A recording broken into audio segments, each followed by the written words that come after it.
अरे विधी एवढे पोट केवढा बोबाट तयाचा जळो याची विटंबना भूक जना अन्नाचवी. कारण आज महाशिवरात्री आहे. महाशिवरात्रीनिमित्त तुमच्या चरणी मी साष्टांग दंडवत घालतो. महाशिवरात्री म्हणलं की आपण उपवास आपल्या जीवनामध्ये धरतो. उपवास म्हणलं की आदल्या दिवशीच आपण मला जेवायचं आहे, उद्या एक महाशिवरात्र आहे, उद्या महाशिवरात्र आहे. या पोटाचा किती आपण आपल्या जीवनामध्ये विटंबना करतो. कारण पोट किती आहे तुमचं, इथभरच पोट आहे. इथभर पोटाला किती लागतं तुमच्या जीवनामध्ये. सकाळ संध्याकाळ आणि दुपार जर तुम्ही खाल्ल्या तर 9 रोट्या तुमच्या जीवनामध्ये खाता.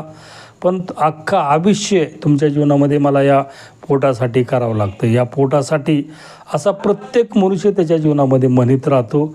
मात्र ते पोटासाठी त्याच्या जीवनामध्ये काही करीत नाही. त्याला विषय सुख म्हणजे इतर वासना त्याच्या जीवनामध्ये भोगायच्या असतात, असं महाराज या अभंगामधून सांगतात. रामकृष्ण हरी.